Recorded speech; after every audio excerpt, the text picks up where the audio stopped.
ზესტაფონი, სადაც დავით აბაშიძის სახელობის სტადიონზე გულშემატკივრები პრაქტიკულად უკვე ზეიმობენ გამარჯვებას, ამის შესახებ დავით ერაძე დათოგისმით.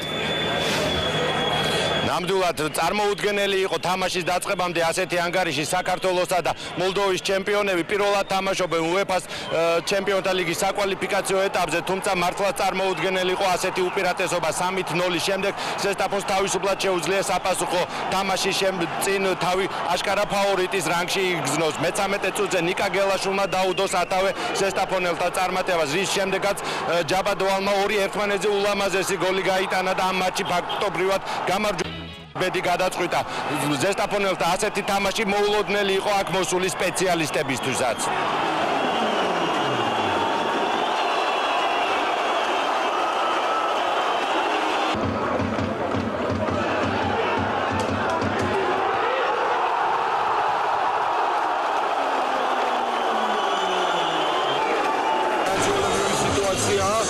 ძალიან ბევრი ხალხია, კარგი გულშემატკივრობა.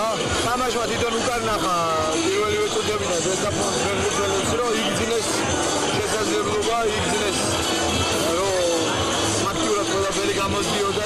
აშკარა თვითონ განსხვავება კლასში, აშკარა გამოჩნდა თვითონ თამაშის ხარისხი ძალიან განსხვავებულია, იმიტომ რომ ბევრად გამოიყურება ზესტაფონის სიმართლე გითხრა, მე წარმოველოდი რომ ახლა განსხვავება იქნებოდა.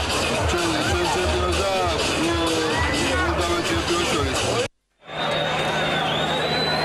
დღეს ზესტაფონმა კიდევ ერთხელ დაამტკიცა, რომ საქართველოს მისი სახით მართლაც ღირსეული ჩემპიონი ყავს. მოლდოვის დაჩია 3-0 მართლაც პირწმინად დაამარცხა, რაც თავია დაამარცხა ყველა კომპონენტში და უკვე საპასუხო თამაშის წინ ზესტაფონი მართლაც ფავორიტის რანგში ჩავა და უკვე შესაძლოა ზესტაფონელებმა მომდევნო მატჩისთვის დაიწყო მზადება.